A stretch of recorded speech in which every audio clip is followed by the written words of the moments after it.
चारों तरफ गहरा काला अंधेरा पसरा हुआ था और ठंडी हवा साए साए बह रही थी। ये सन्नाटा मेरे अंदर धीरे धीरे मौत का डर खड़ा ही कर रहा था कि तभी पेड़ की बड़ी बड़ी शाखाएं जोर जोर से हिलने लगी। ये देखकर मेरे रोंगटे खड़े हो गए। मुझे ऐसा लगा जैसे मेरे पीछे कोई साया लहरा रहा है। मैं घबराई हुई आवाज में जैसे तैसे हिम्मत जुटाकर पूछा, कौन है वहां पर?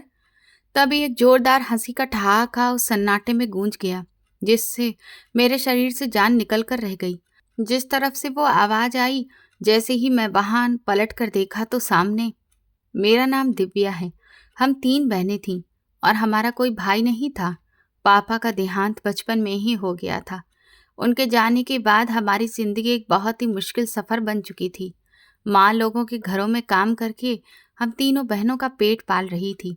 वो भोर में ही सुबह उठ जाती और देर रात तक लगातार काम करती रहती।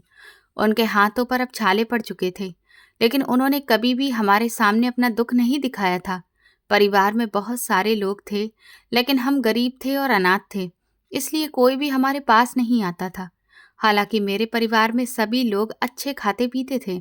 उनके पास बड़े घर थे और गाड़ियां थीं और उनके घर में हर तरह की सुविधा भी मौजूद थी। लेकिन हमारी जिंदगी बहुत मुश्किल थी। हम अक्सर रात को भूखे पेट सो जाते थे। दिव्या बेटा, तुम अपनी पढ़ाई पर ध्यान दो। ये झाड़ू पोछा करना मेरा काम है। माँ के माथे पर पसीने की बूंदें दिख रही थीं और आवाज में गहरी थकान थी। माँ, आप कब तक इस तरह से लोगों की बातें सुनती रहेंगी? आप मुझे भी अपने साथ काम पर लेकर जाया करिए। मैंने उनके खुरदरे हाथों को अपने हाथ में पकड़ते हुए कहा। जब तक मुझ में जान है, मैं तुम लड़कियों को किसी के भी आगे हाथ नहीं फैलाने दूंगी। माँ ने झटके से मेरा हाथ झटका और दोबारा से वो बर्तन धोने लगी। एक माँ ही थी जिनकी वजह से हमारी जिंदगी ठीक से चल पा रही थी। रिश्तेदारों की सारी कड़वी बातें सुनकर मेरी माँ अपने सारे काम करती थी, लेकिन उनकी हर एक बात को बर्दाश्त भी करती रहती थी। एक वही थी जो हमारी हर छोटी बड़ी इच्छा को पूरा करती थी। जब भी कोई त्योहार होता और दूसरों के बच्चे नए कपड़े पहनते, तो माँ कहीं ना कहीं से हमारे लिए भी सस्ते नए कपड़े लेकर आती थी। ये लो दिव्या, ये तुम्हारा सूट है और ये तुम्हारी छोटी बहनों के लिए। माँ ने पुराने झोले से कुछ कपड़े निकालते हुए मुस्कुराकर कहा। माँ, आपने अपने लिए कपड़े नहीं लिए? मैंने दुख भरी आंखों से माँ के उस सूट की तरफ देखते हुए कहा, जिसमें जगह जगह पर पैबंद लगा हुआ था। मेरे पास तो बहुत कपड़े हैं, और फिर त्योहार तो बच्चों के लिए होता है। मैं तो बड़ी हूँ, मुझे भला कपड़ों की क्या जरूरत है? माँ ने नजर चुराते हुए बात को टाल दिया। वो हमें कुछ भी महसूस नहीं होने देती थी, लेकिन अंदर ही अंदर वो ना जाने कितनी लड़ाइयाँ लड़ रही थी। रिश्तेदारों के ताने उनके दिल पर तीर की तरह लगते थे। एक दिन हम ताऊ के घर गए, क्योंकि हमारे घर में राशन पूरी तरह से खत्म हो गया था। माँ ने बड़ी मुश्किल से हिम्मत जुटाने के बाद ताऊ जी से कुछ मदद मांगने का फैसला किया था। भैया, अगर आप कुछ पैसों से मेरी मदद कर दें, तो अगले महीने जब मुझे काम के पैसे मिलेंगे तो मैं आपको तुरंत वापस कर दूंगी। माँ ने नजर झुकाते हुए धीमी आवाज में कहा। तुम्हारा तो रोज का यही हो गया है। कभी तुम राशन के नाम पर, तो कभी अपने बच्चों की फीस के नाम पर यहाँ आ जाती हो। उन्होंने अखबार को टेबल पर जोर से पटकते हुए बड़े ही घमंडी अंदाज में कहा। भाभी, मैंने आपसे आज तक कभी कुछ भी नहीं मांगा है। आज मेरी मजबूरी है, इसीलिए मैं मांग रही हूँ। मेरी माँ की आवाज दुख से भरी हुई थी। हमारे यहाँ पैसों का पेड़ नहीं लगा हुआ है, इसीलिए यहाँ से जाओ और दोबारा से यहाँ मुंह उठाकर मत आ जाना। ताई जी ने हाथ से इशारा करते हुए हमें बाहर का दरवाजा दिखा दिया, जिस पर ताऊ जी ने भी कुछ नहीं कहा। माँ भी चुपचाप उठ गई, लेकिन उस दिन के बाद मैंने माँ को अंदर ही अंदर घुटते हुए देखा। वो रात को जाग कर रोती रहती थी। उन सभी परेशानियों और रिश्तेदारों के तानों ने मेरी माँ के दिमाग पर बहुत बुरा असर डाला था। अचानक से माँ का सर चकराने लगा था। वो काम करते करते अक्सर गिर जाती थी। एक दिन जब मैं कॉलेज से वापस आई तो देखा कि माँ किचन के पास बेसुध पड़ी थी। ये सब कुछ मुझसे बर्दाश्त नहीं होता था। मैं अपनी बहनों में सबसे बड़ी थी। मेरे लिए माँ की हालत देखना बहुत मुश्किल था। छोटी बहन डर के मारे कोने में दुबक कर रोती रहती थी। मैंने फैसला कर लिया कि अब मेरी माँ काम पर नहीं जाएगी। माँ, कल से अब आप आराम करेंगी। आपकी जगह मैं लोगों के घरों में जाकर काम करूंगी। मैं रात को उनके सर में तेल लगाते हुए कहा। नहीं दिव्या, तुम अभी छोटी हो, लोग तुम्हें परेशान करेंगे, मैं खुद चली जाऊंगी। माँ ने कमजोर आवाज में विरोध किया। नहीं माँ, मैंने कहा ना कि अब आप कहीं नहीं जाएंगी। मैं इतनी भी छोटी नहीं हूं, मैं सब कुछ संभाल लूंगी। मैंने सख्ती से उनकी बात को खत्म कर दिया। अगले दिन से मैं खुद माँ की जगह पर काम पर जाने लगी थी। लोगों के घरों के बड़े बड़े आंगन को झाड़ू से पोछे से चमकाना, उनके बर्तनों को धोना कोई आसान काम नहीं था। मेरे हाथ बुरी तरह से छिल गए थे और कमर में भी भयंकर दर्द रहने लगा था। लेकिन इस तरह से गुजारा तो नहीं होना था। जितना मैं इन घरों से कमाती थी, उससे तो हमारा चूल्हा मुश्किल से चल सकता था। भला माँ के इलाज का पैसा अलग से कहाँ से आता? माँ की हालत हर दिन बिगड़ती जा रही थी। वो सारा दिन बिस्तर पर पड़ी रहती थी। उन्हें कुछ भी होश नहीं रहता था कि वो क्या कह रही हैं और क्या कर रही हैं। मैं अपनी माँ को इस हालत में नहीं देख सकती थी। मैंने एक बार फिर से अपने आत्मसम्मान को ताक पर रखा और माँ के लिए सभी रिश्तेदारों के दरवाजे खटखटाए, इस उम्मीद में कि शायद कोई मुझ पर दया कर दे और कुछ पैसों से मेरी मदद ही कर दे। मैं सबसे पहले अपनी मौसी के घर गई। मौसा जी का अच्छा खासा कारोबार था। मौसी, माँ की हालत बहुत खराब है। उनके सर में अब बहुत दर्द रहता है और वो धीरे धीरे हम लोगों को पहचानती भी नहीं है। मुझे उनके इलाज के लिए कुछ पैसे चाहिए। मैंने मौसी के सामने हाथ जोड़कर प्रार्थना की। देखो दिव्या, हमारे तो खुद के ही खर्चे बहुत ज्यादा हैं। तुम्हारे मौसा जी का कारोबार भी आजकल बहुत मंदा चल रहा है। मैं तुम्हारी कोई मदद नहीं कर सकती हूँ। मेरी मौसी ने बेदर्दी से जवाब दिया और मुंह घुमा लिया। मौसी, भगवान के लिए हम पर दया करिए। मेरी माँ मर जाएगी। मैं आपके सारे घर के काम कर दिया करूंगी। बस आप मुझे कुछ पैसे दे दीजिए। मैंने रोते हुए उनके पैर पकड़ लिए। अपना ड्रामा बंद करो दिव्या। तुम माँ बेटियों का तो रोज का यही है। यहाँ से जाओ और मुझे परेशान मत करो। मौसी ने मुझे धक्का देकर पीछे किया और दरवाजा मेरे मुंह पर ही बंद कर दिया। मैं गलत थी। वो रिश्तेदार जो पहले ही हमारे अपने नहीं थे, वो भला इस मुश्किल वक्त में हमारा क्या साथ देते? मुझे तो हैरत इस बात की थी कि मौसी अपनी ही बहन के लिए एक छोटी सी मदद करने तक को तैयार नहीं है। क्या भाई बहन ऐसे भी होते हैं? उन सब की कड़वी बातों की टेंशन से लेकर मेरी माँ के दिमाग पर बहुत बुरा असर पड़ा था और उसका ही नतीजा था कि आज उनकी हालत ऐसी हो गई थी। आखिरकार मैंने उन घरों की मालकिनों से बात की जहां पर मैं काम करने जाती थी। उनमें से किसी ने 200 रुपये दे दिए तो किसी ने 500 दिए। कुछ पड़ोसियों से भी मैंने प्रार्थना की तो उनसे भी थोड़े से पैसे लेकर उधार इकट्ठा कर लिया था। फिर मैं माँ को अस्पताल लेकर गई। हॉस्पिटल का माहौल बहुत ही अजीब सा था। हर तरफ रोना, चीखना, चिल्लाना था। मैंने पर्चा बनवाया और फिर उसके बाद घंटों लाइन में लगने के बाद डॉक्टर के कैबिन में पहुंची। डॉक्टर ने माँ का चेकअप किया और फिर कुछ टेस्ट लिखकर दे दिए। उनके टेस्ट तुरंत करवाकर रिपोर्ट लेकर आओ। उनकी हालत ठीक नहीं लग रही है, डॉक्टर ने गंभीरता से कहा। मैंने उधार मांगे हुए पैसों से सारे टेस्ट करवाए और अगली सुबह रिपोर्ट्स लेकर दोबारा डॉक्टर के पास पहुंची। डॉक्टर ने रिपोर्ट्स को ध्यान से देखा और उनके माथे पर पसीना आ गया। देखो बेटा, तुम्हारी माँ को ब्रेन ट्यूमर है, जिसकी वजह से ही ये सब हो रहा है। हमें उन्हें अस्पताल में एडमिट तो कर लिया है, लेकिन अब उनका इलाज अच्छे से करवाना होगा, डॉक्टर ने रिपोर्ट्स टेबल पर रखते हुए कहा। Brain tumour? ऐसा कैसे हो सकता है? मेरी माँ ठीक हो जाएंगी ना? मैंने घबराकर उनसे पूछा। मेरी सांसें ऊपर की ऊपर और नीचे की नीचे रह गई थीं।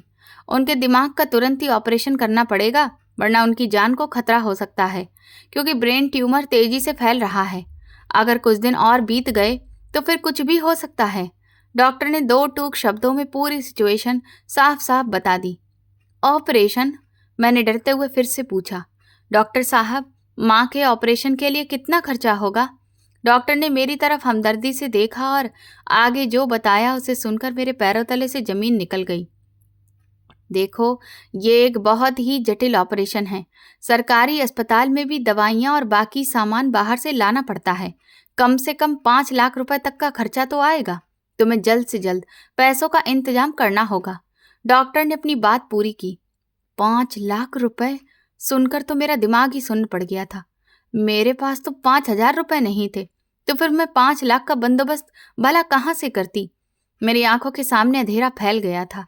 मैं लड़खड़ाते हुए डॉक्टर के कमरे से बाहर निकली। मैंने दीवार का सहारा लिया और वहीं जमीन पर बैठ गई। 5 लाख रुपए मेरे लिए एक नामुमकिन रकम थी।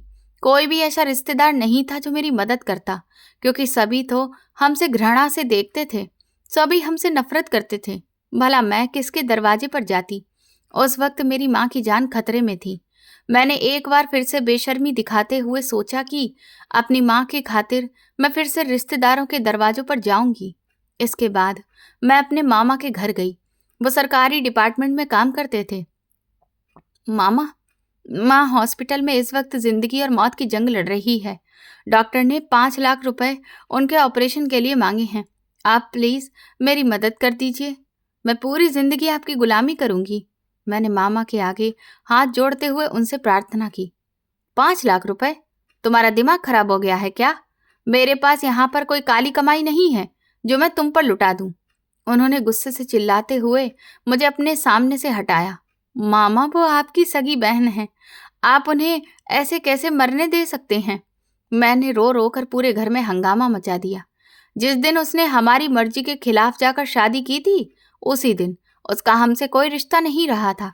इसीलिए चली जाओ यहाँ से और दोबारा इस घर का रास्ता कभी भी मत देखना। मामा ने अपने नौकर को इशारा किया, जिसने मुझे बाजू से पकड़कर घर से बाहर निकाल दिया। मैंने हर किसी के सामने हाथ जोड़ लिए, हर किसी के सामने रोई, लेकिन सबने मुझे डांट कर भगा दिया। तुम माँ बेटियों का तो यही ड्रामा बना ही रहता है। ये सब सुन सुनकर मेरे कानों में छाले पड़ गए थे। लेकिन मेरी माँ के लिए मदद के नाम पर मुझे 1 रुपया तक नहीं मिला था। मेरी माँ हॉस्पिटल में इस वक्त जूझ रही थी और मैं दरवाजे दरवाजे जाकर अपनी माँ की जिंदगी के लिए लोगों से पैसों की भीख मांग रही थी, इस उम्मीद में कि शायद कहीं से मुझे कुछ तो मिल जाए। पूरे दिन इतनी बेइज्जती और जली कटी सुनने के बाद शाम तक मैं पूरी तरह से अधमरी हो गई थी। मुझे तो समझ नहीं आ रहा था कि अब मैं क्या करूं। आसमान पर काले बादल दिख रहे थे और शाम का अंधेरा सड़कों पर फैल रहा था। मैं फुटपाथ के एक कोने पर बैठी बुरी तरह से रो रही थी। मेरी आंखों से आंसू नहीं रुक रहे थे। मेरी माँ मरने वाली थी और मेरे हाथ पूरी तरह से खाली थे कि अचानक एक चमकदार काली गाड़ी मेरी आंखों के सामने आकर रुकी। गाड़ी के टायरों की आवाज ने मुझे चौंका दिया और मैं तुरंत ही अपने आंसू पोंछते हुए ऊपर की तरफ देखने लगी। गाड़ी का पिछला दरवाजा खुला और उसमें से एक बहुत ही खूबसूरत औरत निकली। उसने बहुत ही खूबसूरत साड़ी पहनी हुई थी और उसके चेहरे पर एक अजीब सा गुरूर और चमक थी। यहाँ सड़क के किनारे बैठकर क्यों आंसू बहा रही है लड़की? उस औरत ने अपने कदम मेरी तरफ बढ़ाते हुए एक सख्त और ठंडी आवाज में कहा। उसकी नजरें सीधा मेरी आंखों में टिकी थी। मेरी दुनिया उजड़ने वाली है मैडम, और मेरे पास अब कोई भी रास्ता नहीं है। मैंने रोते हुए अपना दुख उस औरत को बताया और बेबसी से उसकी तरफ देखने लगी। मैं उस वक्त अपने दुख से हारी बैठी थी। इंसान का दुख इतनी आसानी से खत्म नहीं होता है। साफ साफ बताओ कि बात क्या है? तुम क्यों रो रही हो यहाँ, वो भी इस वक्त? उस औरत ने अपने दोनों हाथ बांधकर मेरे सिर पर खड़े होकर पूछा। उसकी आवाज में एक अजीब सी ताकत थी। मेरी माँ बहुत बीमार है, वो अस्पताल में जिंदगी और मौत के बीच में झूल रही हैं। मैंने फटे हुए गले के साथ जवाब दिया और मेरे गले में जैसे कि दुखों का फंदा सा बन गया। तो हॉस्पिटल जाओ और अपनी माँ के पास बैठो। यहाँ सड़क पर बैठकर रोने से वो ठीक तो नहीं हो जाएंगी ना? उस औरत ने ताना मारते हुए अपनी आईब्रो ऊपर करते हुए कहा। उसकी इस तरह की बेदर्दी से मुझे बहुत तेज गुस्सा आया, लेकिन मैंने अपने गुस्से को दबा लिया। डॉक्टर ने उनका तुरंत ऑपरेशन करने के लिए कहा है और मेरे पास तो 1 रुपया भी नहीं है। मैंने रिश्तेदारों का हर दरवाजा खटखटा लिया, सबके पैर पकड़े, लेकिन कोई भी मेरी मदद करने के लिए तैयार नहीं है। मैंने अपने हाथ जोड़कर उनके सामने अपनी बेबसी बताई। कितने पैसों की जरूरत है उस ऑपरेशन के लिए? औरत ने अपना पर्स खोलते हुए एक लाइन में पूरी बात कही, जैसे कि उसके लिए पैसे खर्च कर देना कोई बहुत बड़ी बात नहीं है। पूरे 5 लाख रुपए। मैंने रोते हुए बड़ी मुश्किल से ये रकम बोली, क्योंकि ये रकम मेरे लिए किसी पहाड़ से कम नहीं थी। वो औरत ये सुनते ही बहुत जोर से हंसी, जैसे कि मैंने कोई बहुत बड़ा मजाक कर दिया हो। उस वीरान सड़क पर उसकी हंसी खौफनाक तरीके से गूंज रही थी और मेरे दिल में एक अजीब सा डर पैदा हो रहा था। मैं हैरत और डर के मारे उसे आंखें फाड़े देखने लगी कि भला एक इंसान की किसी दूसरे इंसान की मजबूरी पर इस तरह से वो कैसे हंस सकता था। बस, तुम 5 लाख रुपए की बात कर रही हो? उस औरत ने अपनी हंसी रोककर और झुककर मेरे चेहरे के पास आते हुए कहा। उसकी आंखों में करीब से चमक थी। मैं तुम्हें 5 नहीं बल्कि पूरे 10 लाख रुपए दूंगी। ये सुनकर तो मेरे कान जैसे खड़े हो गए। 10 लाख रुपए? क्या आप सच कह रही हैं? मैंने बेयकीनी से पूछा और मेरी आंखें हैरत से फैल गईं। मैं कभी झूठ नहीं बोलती हूँ, लेकिन मेरी एक शर्त है। औरत सीधी खड़ी हुई और उसका अंदाज बहुत ही गंभीर और ठंडा हो गया। मुझे आपकी हर शर्त मंजूर है मैडम।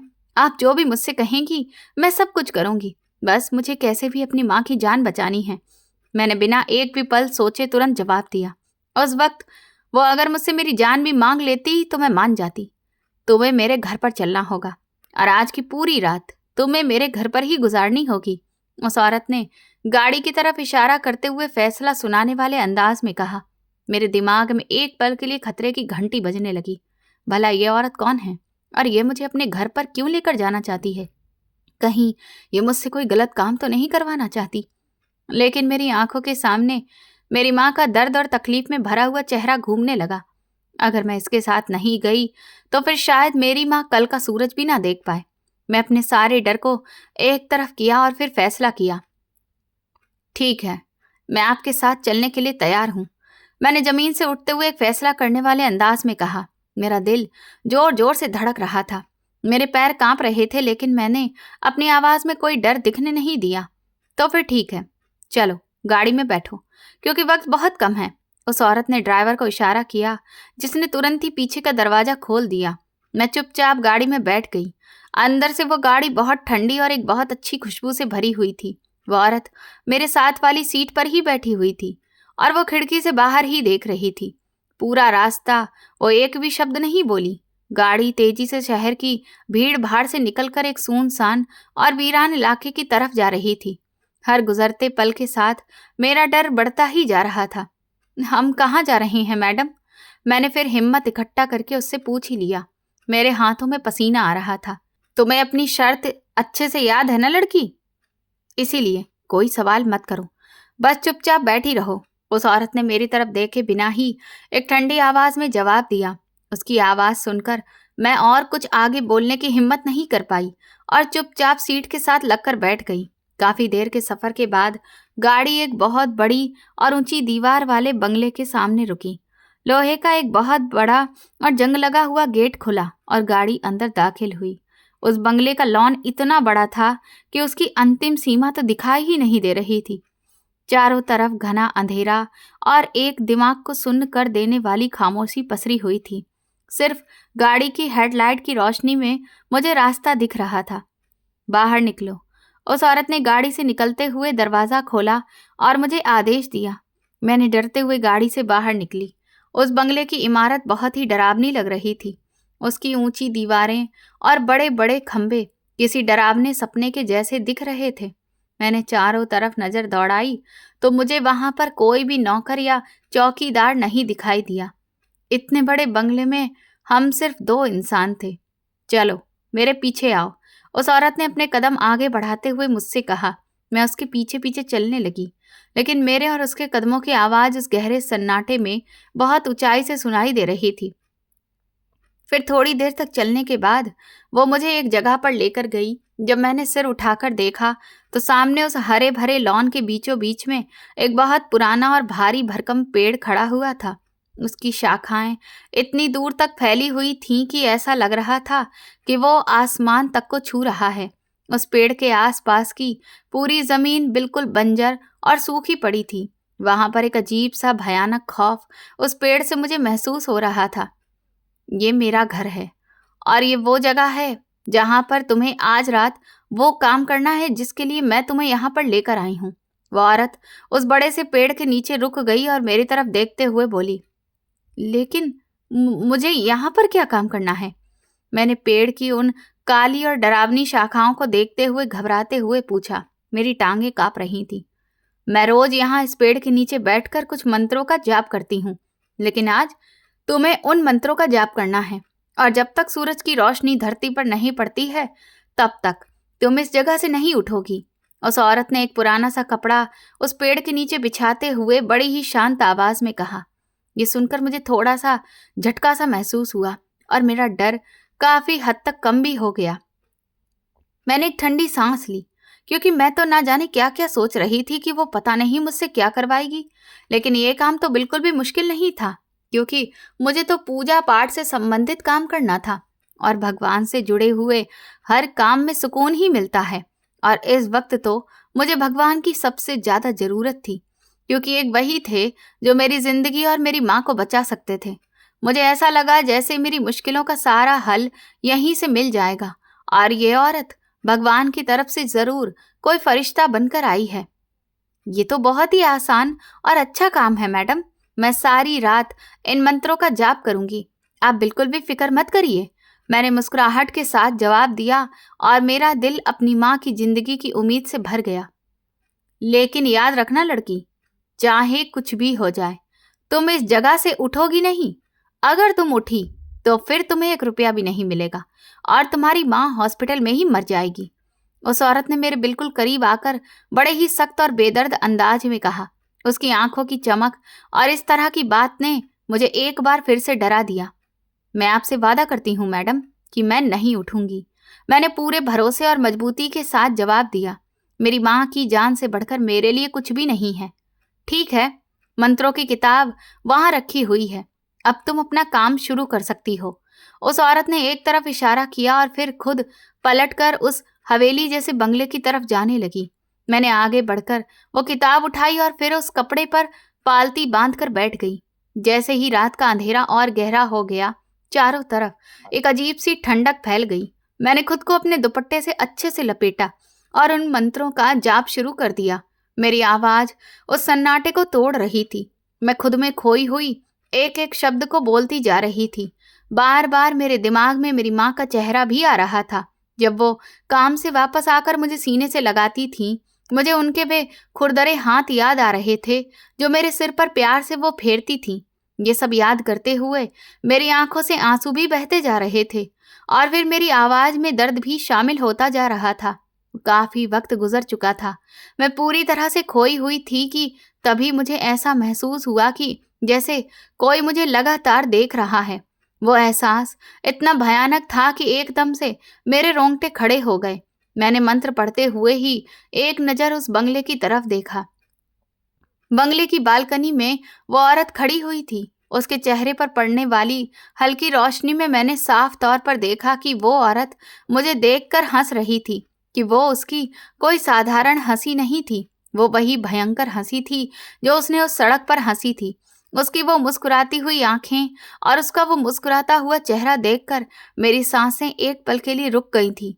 मुझे बहुत ही अजीब और दहशत सी हो रही थी। इतनी रात गए इस वीरान जगह पर ऐसी खतरनाक हंसी किसी भी इंसान का खून जमा देने के लिए काफी थी। यह औरत इस तरह से मुझ पर क्यों हंस रही है? भला इसमें हंसने वाली क्या बात है? मैंने खुद से ही सवाल किया, क्योंकि मेरे दिल में अनजाना सा डर उठने लगा था। मेरे दिल में कई सारी उलझनें हो रही थी कि क्या इस पेड़ के नीचे कुछ गलत है या फिर इस औरत का कोई गलत ही इरादा है। ये सब ख्याल मेरे दिमाग में आ रहे थे, लेकिन फिर मैंने अपने ख्यालों को झटका। मुझे उस वक्त किसी भी डर को अपने ऊपर हावी नहीं होने देना था।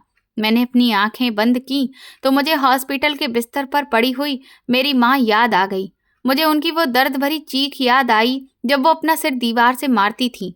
अपनी माँ की वो बीमारी मेरी आंखों के सामने किसी फिल्म की तरह चलने लगी। मेरी माँ इस वक्त बहुत तकलीफ में थी और उनका इलाज सिर्फ पैसों से ही हो सकता था जो ये औरत मुझे देने वाली थी। नहीं दिव्या, तुझे बिल्कुल भी डरना नहीं है। ये तेरी माँ की जिंदगी का सवाल है और ये तेरी हिम्मत पर ही हो सकता है। मैंने उस औरत और उस पेड़ पर से अपना ध्यान हटाया और अपने काम में लग गई।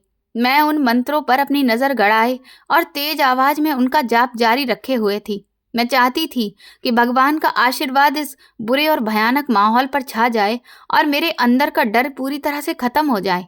मैं लगातार बोलती जा रही थी, लेकिन मेरा ध्यान बार बार उस पेड़ के आसपास के माहौल पर था। रात का अब वो पहर शुरू हो चुका था जब शांति अपनी चरम सीमा पर होती है।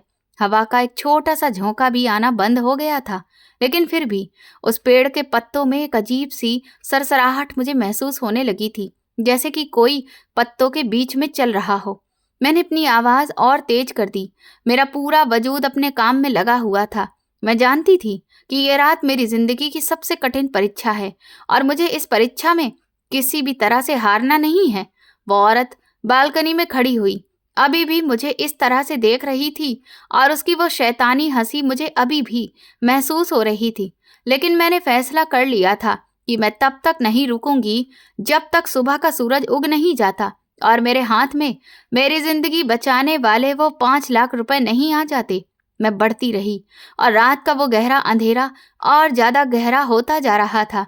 मेरी आवाज में अब एक जंग लड़ने की हिम्मत दिख रही थी, एक बेटी की वो हिम्मत जो अपनी माँ को मौत के मुंह से निकालने के लिए किसी से भी भिड़ जाने को तैयार थी। पर ये खौफनाक अंधेरा धीरे धीरे बढ़ रहा था। हवा में ठंडक बढ़ रही थी जो मेरी हड्डियों में उतर रही थी। मैंने अपने दुपट्टे को और तेजी से लपेटा और अपने काम में लगी रही। मेरा सारा ध्यान अपने काम पर ही था, लेकिन मेरे कानों में वो दिल दहला देने वाली हंसी भी बार बार गूंज रही थी। उस औरत की हंसी कोई साधारण हंसी नहीं थी, बल्कि उसमें एक ऐसी चुभन थी जो मेरी हिम्मत को बार बार तोड़ने की कोशिश कर रही थी। कुछ देर का मैंने विराम लिया और फिर नजर उठाकर सामने उस बालकनी की तरफ देखा। वो काले रंग के कपड़े पहने हुए उस गहरे अंधेरे का हिस्सा लग रही थी। उसकी चमकती हुई आंखें सीधा मुझ पर जमी हुई थीं और उसके होठों पर वही मुस्कुराहट दिख रही थी। तुम्हें क्या लगता है कि तुम यहाँ पर पूरी रात गुजार लोगी? ये अंधेरा तुम्हें खा जाएगा लड़की। उस औरत की ठंडी आवाज बालकनी से नीचे गूंजी और उस खामोश रात के सन्नाटे को चीरती हुई मुझसे टकरा गई। उसकी आवाज में एक अजीब सा घमंड और डरा देने वाली धमकी थी। मैंने उस किताब को कसके पकड़ा और पूरी हिम्मत जुटाकर उस औरत की आंखों में आंखें डालकर जवाब दिया।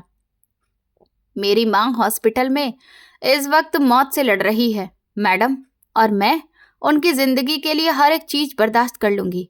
आपकी यह हंसी और अंधेरा मेरा रास्ता नहीं रोक सकते। मेरी आवाज में कोई डर नहीं था, बल्कि एक ऐसी मजबूती थी जिसने एक पल के लिए उस औरत की मुस्कुराहट को बंद कर दिया था। बड़ी बड़ी बातें करना बहुत आसान होता है, लेकिन जब मौत सामने खड़ी हो तो अच्छे अच्छे के पसीने छूट जाते हैं। तुम तो वैसे भी एक गरीब और बेसहारा लड़की हो, तुम्हारी तो कोई भी औकात नहीं है। उसने बालकनी की रेलिंग पर हाथ रखकर कहा। उसके शब्दों में जहर भरा हुआ था और एक साफ चेतावनी भी थी कि शायद मैं अनजाने में किसी बहुत बड़ी मुसीबत को दावत दे चुकी हूँ, जिसके बारे में मुझे भनक तक नहीं है। लेकिन फिर भी मैंने उसे ये नहीं दिखाया कि मैं यहाँ से पीछे हट जाऊंगी। मैडम, मैं गरीब जरूर हूँ, लेकिन बेबस नहीं हूँ। मेरे साथ मेरा भगवान है, और जिसके साथ भगवान हो उसे आप जैसी अमीर औरतों की धमकियों से कोई डर नहीं लगता। मैं यहाँ पर 5 लाख रुपए के लिए नहीं, बल्कि अपनी माँ की जिंदगी के लिए बैठी हुई हूँ। मैंने गुस्से में उसे जवाब दिया। मेरी आंखों में अब डर की जगह गुस्सा आ चुका था। चलो ठीक है, देखते हैं कि तुम्हारा ये घमंड कितनी देर तक टिकता है।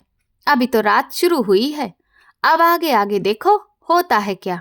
ये पेड़ कोई साधारण पेड़ नहीं है, ये अपने अंदर बहुत कुछ छुपाए हुए है। ये कहते हुए उसने एक बार फिर से जोरदार ठहाका लगाया। उसकी बात सुनकर मेरे दिल में एक हलचल सी हुई, लेकिन मैंने अपने चेहरे पर कोई डर दिखने नहीं दिया। मुझे किसी भी पेड़ से नहीं डरना है। मुझे इस बात का डर है कि अगर मैं यहाँ से उठ गई तो फिर मेरी माँ के इलाज का क्या होगा। आप अपना काम करिए और मुझे मेरा काम करने दीजिए। मैंने 2 टूक शब्दों में उसे चिल्लाकर जवाब दिया और अपनी नजर झुका ली। मैंने खुद को उसकी बातों से आजाद किया और अपना सारा ध्यान अपने काम पर लगाया। मैंने फिर से जाप करना शुरू किया, लेकिन मेरा ध्यान बार बार पीछे की तरफ जा रहा था। मुझे उस वक्त मेरी माँ का वो चेहरा याद आया जब वो ताऊ जी के घर से बेइज्जत होकर निकली थी। हमारे पास कोई काली कमाई नहीं है जो तुम माँ बेटियों पर उड़ा दे। जाओ यहाँ से और अपनी शक्ल दोबारा मत दिखाना। उनकी वो बेइज्जती भरी आवाज मेरे कानों में गूंजी और वो याद करते हुए मेरी आंखों से आंसू गिरने लगे। मेरी माँ ने पूरी जिंदगी हम लोगों के लिए दुख सहे। पूरी जिंदगी उन्होंने लोगों के घरों में झाड़ू पोछा किया बर्तन धोए, लेकिन हमें कभी भी भूखे पेट नहीं सोने दिया। उस वक्त मेरी माँ की आंखों में जो बेबसी और दुख था, उसने मुझे अंदर तक तोड़ कर रख दिया था। अब मेरी बारी थी कि मैं उनके लिए कुछ करूं। ये पुराना पेड़ और ये अंधेरा और ये खौफनाक औरत मेरी माँ की जिंदगी के सामने कुछ भी नहीं थे। मैंने एक लंबी सांस ली और फिर तेजी से अपना काम करने लगी। मेरी आवाज उस सन्नाटे में मेरे आसपास ही फैल रही थी। काफी वक्त गुजर गया। मैं खुद में खोई हुई पड़ती ही जा रही थी कि अचानक से माहौल में एक अजीब सा परिवर्तन महसूस हुआ। हवा का एक तेज झोंका आया और पेड़ की बड़ी बड़ी शाखाएं जोर जोर से हिलने लगी। पत्तों की सरसराहट ने एक अजीब सी डरावनी आवाज पैदा की। मुझे ऐसा लगा जैसे कोई मेरे बिल्कुल पीछे आकर खड़ा हो गया है और मेरे आसपास चलने लग रहा है। मेरे रोंगटे खड़े हो गए और मेरे माथे पर ठंड के बावजूद पसीने की बूंदें आ गईं। कौन है वहां पर? जो भी है, मेरे सामने आओ। मैं तुमसे नहीं डर रही हूं। मैंने रुक कर अपने आसपास देखा और तेज आवाज में चिल्लाई। मेरी आवाज में हल्का सा डर था, लेकिन फिर भी मैंने खुद को मजबूत रखा। पेड़ की शाखाएं ऐसे लहरा रही थीं कि जैसे कोई उन्हें जानबूझकर हिला रहा हो। तभी एक मोटी शाखा मेरे सिर के पास आकर झूलने लगी। मुझे ऐसा लगा जैसे कोई मुझे छूने की कोशिश कर रहा हो। खौफ ने मेरे दिल को बुरी तरह से जकड़ रखा था। मेरा दिल चाह रहा था कि मैं यहाँ से उठकर तुरंत भाग जाऊं। बंगले का गेट खुला हुआ था और मैं अगर चाहती तो दौड़कर बाहर सड़क पर निकल सकती थी। मैंने घबराकर एक बार फिर बालकनी की तरफ देखा कि शायद वो औरत मुझे उस हालत में देखकर कुछ कहे, लेकिन वहां का नजारा देखकर तो मेरे दिल की धड़कन एकदम से रुक गई, क्योंकि वो औरत पहले लगातार वहां पर खड़ी होकर हंस रही थी। अब वो वहां पर नहीं थी। वो अचानक से गायब हो चुकी थी और उसकी वो खौफनाक हंसी खामोशी में बदल गई थी। ये खामोशी अब मुझे उसकी हंसी से भी ज्यादा डरा रही थी। जब वो हंस रही थी तो कम से कम मुझे ये तो तसल्ली थी कि यहाँ कोई दूसरा इंसान भी मौजूद है, लेकिन अब ये खामोशी ऐसी थी जैसे कि मैं इस पूरी दुनिया में बिल्कुल अकेली रह गई हूँ। उस वीरान बंगले में, उस पुराने पेड़ के नीचे, इस गहरे अंधेरे में मेरा दम घुटने सा लगा था। मैंने चारों तरफ नजर दौड़ाई। हर तरफ गहरा काला अंधेरा था और पेड़ों के साए में मुझे अलग अलग तरह की परछाइयां दिख रही थी। मुझे अकेला मत छोड़ो मैडम। कहाँ गई आप? मैंने कांपती हुई आवाज में अंधेरे की तरफ देखकर कहा। मेरी ही आवाज मेरे कानों में गूंज कर रह गई। पलटकर कोई भी जवाब नहीं आया। सिर्फ पत्तों की वो सरसराहट और शाखाओं के हिलने की आवाज आ रही थी। मुझे महसूस हुआ कि उस पेड़ के आसपास कोई ऐसी ताकत मौजूद है जो मुझे उस जगह से उठा देना चाहती थी। सुनो, तुम जो कोई भी हो, कान खोल कर सुन लो। मैं यहाँ से नहीं उठूंगी। मेरी माँ हॉस्पिटल में मौत की दहलीज पर है। मैं उनके लिए यहाँ पर आई हूँ और मैं यहाँ से अपने पैसे लिए बिना नहीं जाऊंगी। मैं पूरी ताकत से चिल्लाकर बोली। मैंने अपने हाथ वापस से जमा लिए। मेरा शरीर कांप रहा था और मेरी टांगों में जान निकल रही थी। 5 लाख रुपए का इंतजाम करो, वरना तुम्हारी माँ का ऑपरेशन नहीं होगा और फिर उनकी जान नहीं बच पाएगी। मेरे दिमाग में एक बार फिर से डॉक्टर के वो शब्द गूंजने लगे। शायद ऐसा इसलिए हो रहा था क्योंकि मेरी हिम्मत टूट रही थी और इसीलिए मैं अपनी हिम्मत को दोबारा से बढ़ाने के लिए इन सब चीजों को खुद से ही दोहरा रही थी। अगर मैं आज हार गई और इस डर की वजह से उठ गई तो फिर कल सुबह मेरी माँ इस दुनिया में नहीं रहेगी। मैं अपनी माँ को उन बेरहम रिश्तेदारों की तरह मरने के लिए नहीं छोड़ सकती हूँ। नहीं दिव्या, तुम्हें बिल्कुल भी नहीं डरना है। ये सब कुछ सिर्फ तुम्हारा वहम है और अगर कोई मुसीबत है तो फिर भगवान है, वो तुम्हारी रक्षा करेगा। मैंने खुद से कहा और अपने अंदर की ताकत को इकट्ठा किया। मैंने अपने घुटने वापस से मोड़े और फिर से बैठ गई। मैंने खुद को समझाया कि मैं इस वक्त भगवान को ही याद कर रही हूँ और इसीलिए कोई भी बुरी ताकत मेरा कुछ भी नहीं बिगाड़ सकती है। मैंने पूरे भरोसे और गुस्से से अंधेरे की तरफ देखकर तेज आवाज में कहा और फिर से अपना ध्यान जाप की तरफ किया। मैंने सोच लिया था कि अब चाहे आज कुछ भी हो जाए, लेकिन मैं इस जगह से नहीं उठूंगी। दूसरी तरफ मेरी माँ जिस हालत में थी उसके सामने मेरी यह हालत कुछ भी नहीं थी। मैंने अपनी आवाज के डर को धीरे धीरे कम किया, बल्कि एक ऐसी पुकार उठाई जिससे साबित हो सके कि मैं हार मानने वालों में से नहीं हूँ। पेड़ की शाखाएं अभी भी लहरा रही थीं। हवा अभी भी तेज और ठंडी थी, लेकिन मेरा दिल अब थोड़ा शांत होने लगा था। वक्त गुजरने के साथ साथ रात का पिछला पहर भी शुरू हो गया था।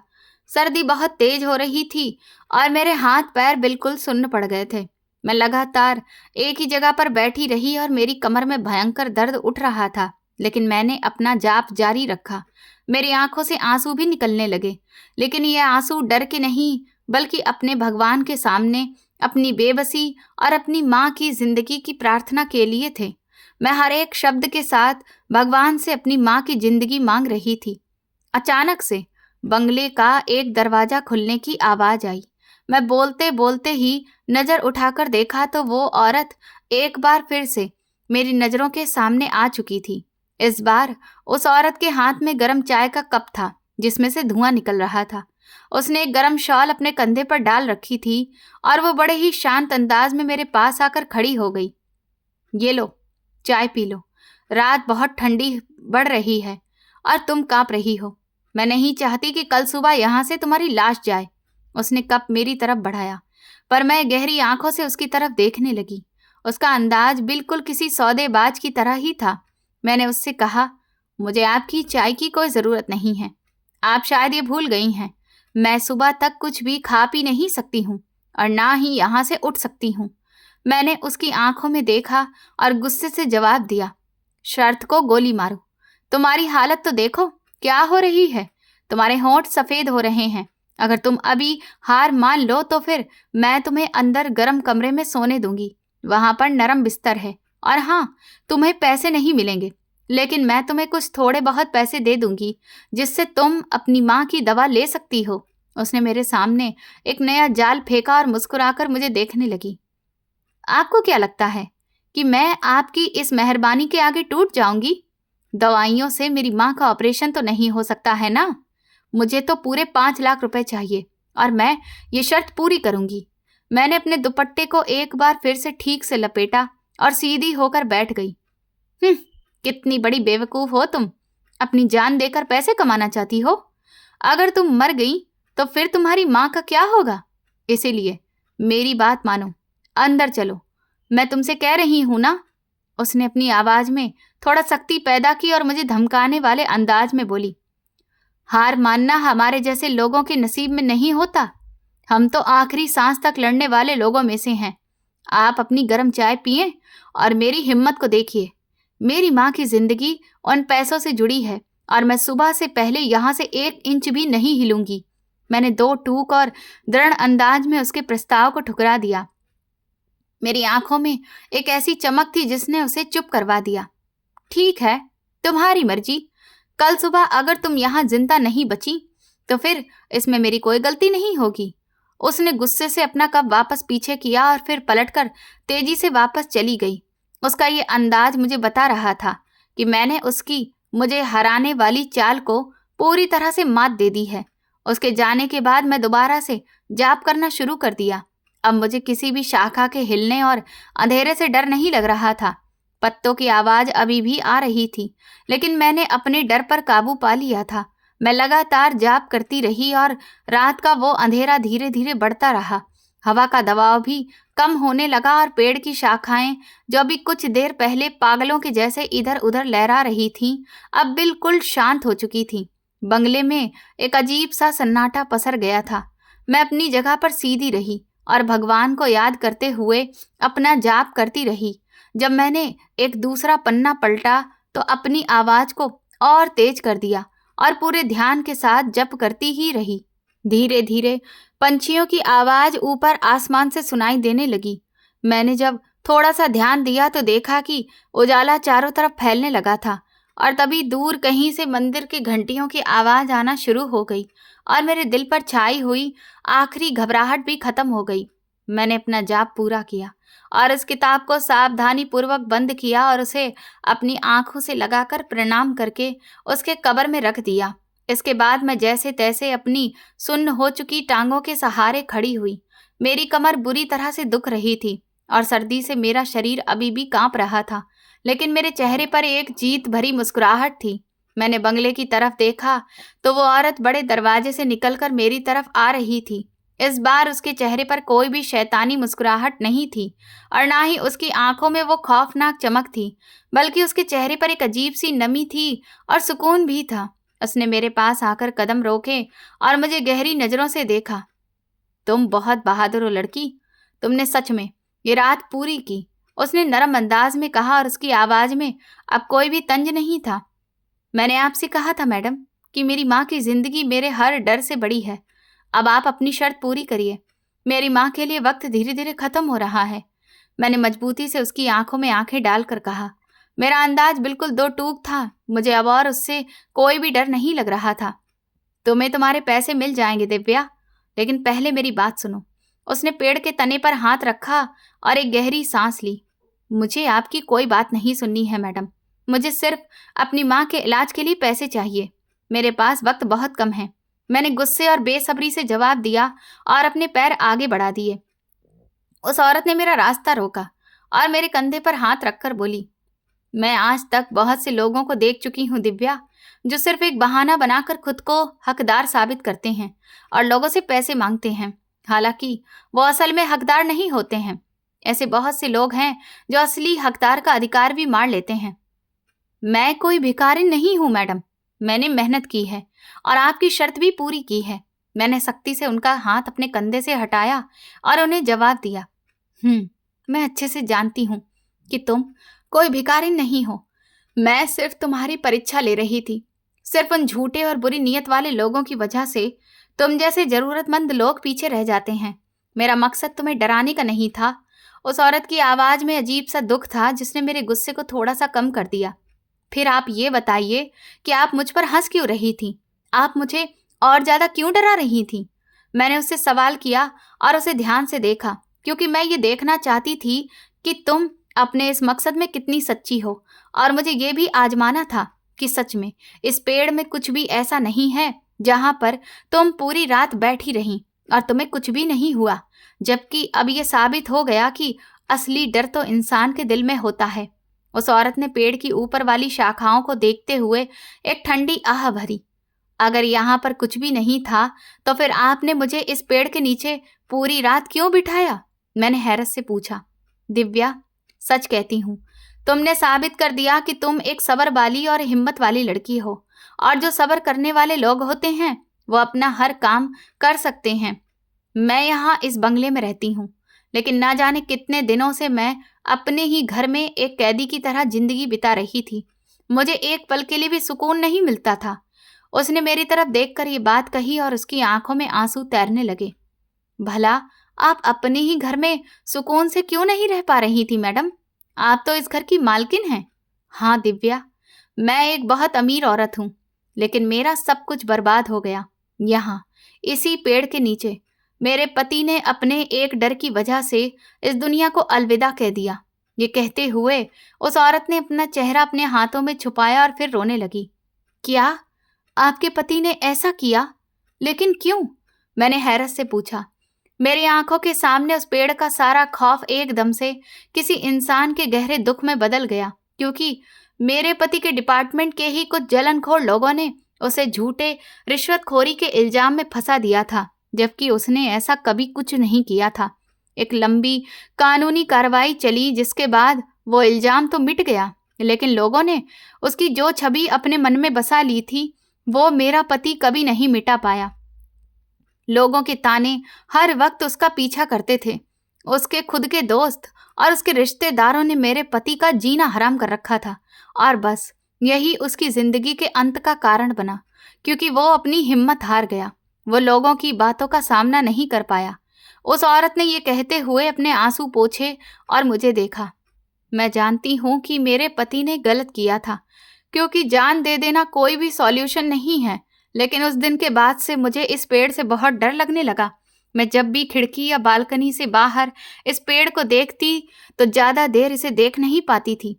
मुझे बार बार ऐसा लगता था कि जैसे इस पेड़ के आसपास कोई साया है और मेरे साथ कोई अनहोनी हो जाएगी। इस डर ने मेरा जीना मुश्किल कर दिया था। मैं अपने ही घर में सुकून से रह नहीं पा रही थी। मैं जब अपने इस डर को एक दो लोगों से बांटती तो उन्होंने मेरी हिम्मत बढ़ाने की जगह मेरी हिम्मत को तोड़ना शुरू कर दिया। उन्होंने मुझे और ज्यादा डरा दिया और मेरे दिमाग में ना जाने कैसी कैसी बातें डाल दी, जिस वजह से मेरा अपने ही घर में रहना मुश्किल होता जा रहा था। मैंने फिर कुछ बाबाओं और तांत्रिकों को भी बुलाया जिससे मुझे तसल्ली हो सके, लेकिन वो भी कुछ नहीं कर पाए, बल्कि उल्टा उन्होंने मुझे ये साबित कर दिया कि यहाँ पर कोई बुरी शक्ति है, कोई बुरा साया है जो मुझे चैन से जीने नहीं देगा। और उन्होंने इस बहाने से मुझसे और ज्यादा पैसे ठगने की कोशिश की, लेकिन मुझे उनकी सारी चालाकी भी समझ आ रही थी, क्योंकि मैं डरी हुई जरूर थी लेकिन पागल नहीं हुई थी। जब मैंने बहुत सोचा तो अपने डर को दूर करने का मुझे एक ही तरीका नजर आया कि अगर कोई इंसान इस पेड़ के नीचे पूरी रात बैठे और वो सुबह सुरक्षित बना रहे तो ये साबित हो जाएगा कि यहाँ पर ऐसा कुछ भी नहीं है। और जब मैंने तुम्हें देखा तो मुझे अपने इस प्लान को पूरा करने का रास्ता नजर आया। ये कहते हुए उसने पेड़ के तने को प्यार से सहलाया और दर्द उसकी आंखों में उतर आया। लेकिन ये सब आपके दिमाग का वहम था मैडम, यहाँ कुछ भी नहीं है। मैंने उनके पास जाकर उनका हाथ पकड़ लिया और उन्हें तसल्ली दी। हाँ, आज मैंने तुम्हें रात भर यहाँ पर बैठे हुए देखा तो मुझे पूरा भरोसा हो गया कि डर सिर्फ इंसान के अंदर होता है। अब तुम सोच रही होगी कि अगर मैं तुम्हारे जरिए अपने डर को खत्म कर रही थी तो फिर मैं तुम पर बालकनी से खड़े होकर हंस क्यों रही थी। मैं सिर्फ इसी वजह से हंस रही थी क्योंकि मैं देखना चाहती थी कि तुम किस हद तक डरती हो और तुम्हारी हिम्मत कब तक बाकी रहती है। लेकिन तुम बिल्कुल नहीं डरी और तुम्हारी इसी हिम्मत ने मेरे अंदर के बचे हुए डर को पूरी तरह से खत्म कर दिया। और उसके चेहरे पर एक सुकून भरी मुस्कुराहट आ गई। मेरी माँ का क्या होगा मैडम? डॉक्टर ने कहा था कि वक्त कम है। मैंने बेकरारी से पूछा। मेरी नजरें अभी भी अस्पताल को ही याद कर रही थी। तुम्हारी माँ का इलाज मैं खुद करवाऊंगी दिव्या, तुम्हें किसी से भी पैसे मांगने की कोई जरूरत नहीं है। मैं सारा खर्चा खुद उठाऊंगी, चाहे 5 लाख हो या फिर 10 लाख रुपए। चलो गाड़ी में बैठो, हम अभी हॉस्पिटल चलते हैं। उस औरत ने मेरा हाथ पकड़ा और तेजी से गाड़ी की तरफ बढ़े। हम गाड़ी में बैठे और ड्राइवर ने गाड़ी सीधा हॉस्पिटल की तरफ मोड़ दी। अस्पताल पहुंचकर मैं तेजी से अंदर भागी। मेरी माँ अभी भी उसी हालत में बिस्तर पर पड़ी हुई थी।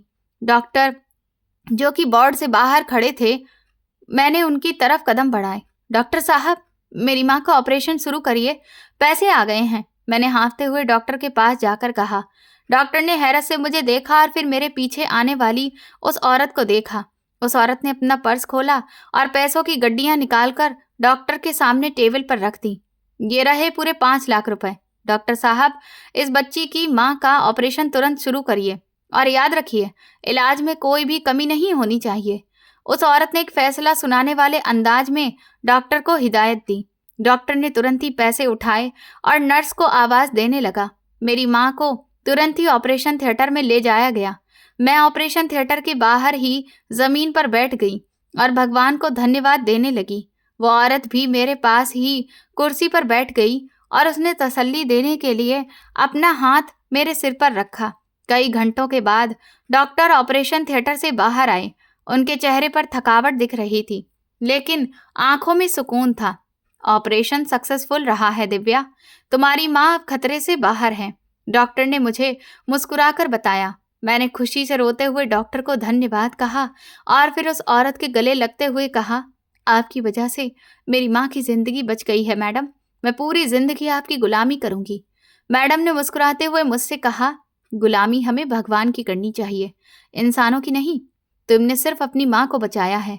उस औरत ने मुझे खुद से अलग किया और मेरे आंसू पोंछे। इसके बाद मेरी जिंदगी पूरी तरह से बदल गई। उस औरत ने ना सिर्फ मेरी माँ का अच्छे से इलाज करवाया बल्कि उनकी सारी जिम्मेदारी भी उठा ली। माँ कुछ ही हफ्तों में पूरी तरह से ठीक होकर घर आ गई थी।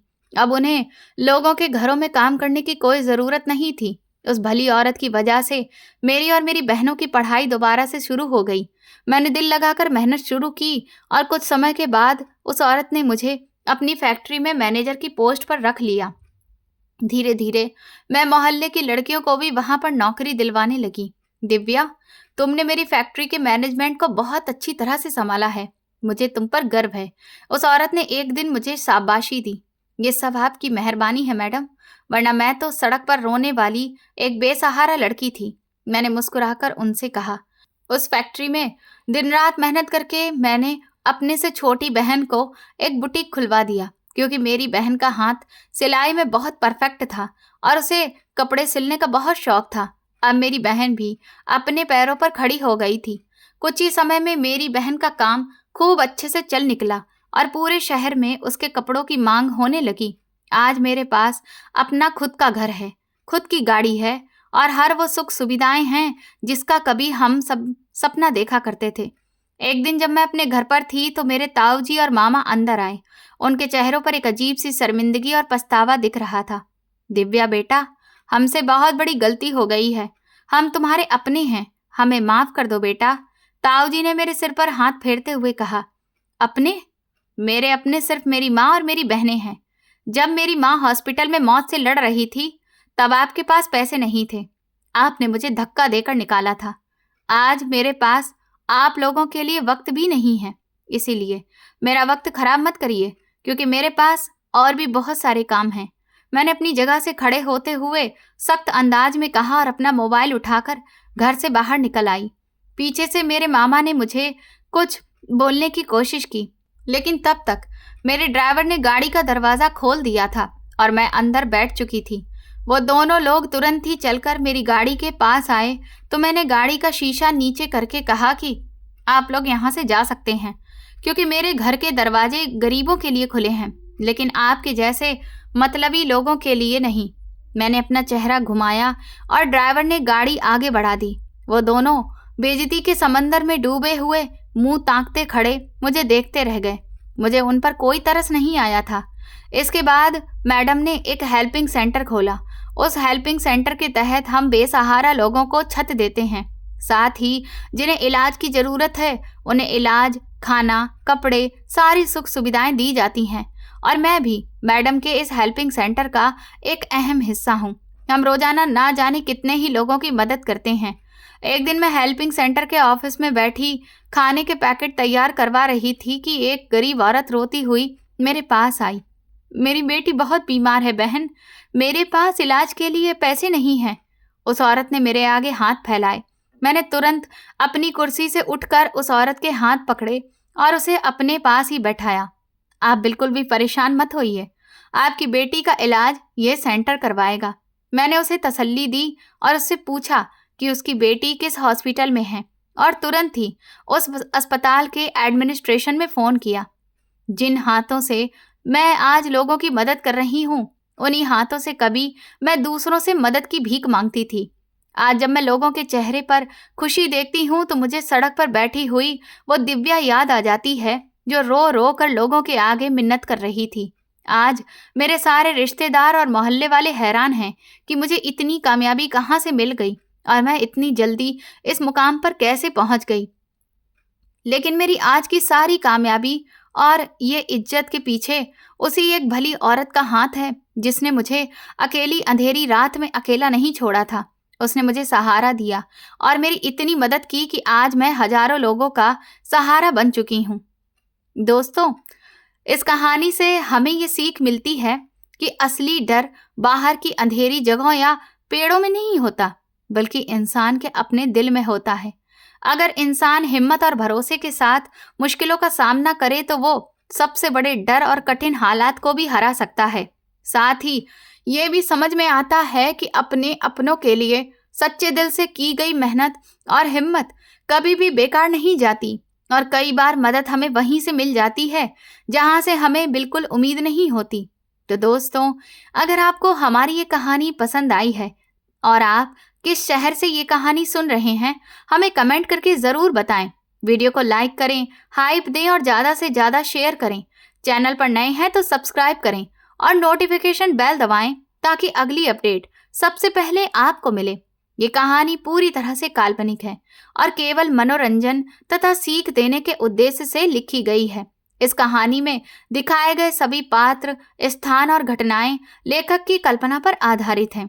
कहानी में दिखाए गए अंधविश्वास, डर या किसी भी तरह की रहस्यमयी घटनाओं का समर्थन करना इसका उद्देश्य नहीं है। यदि किसी भी व्यक्ति, स्थान या घटना से इसकी कोई भी समानता पाई जाती है तो वो केवल एक संयोग मात्र है। ये कहानी सिर्फ ये संदेश देने के लिए है कि डर अक्सर इंसान के मन में होता है, और हिम्मत तथा विश्वास से हर मुश्किल का सामना किया जा सकता है। धन्यवाद।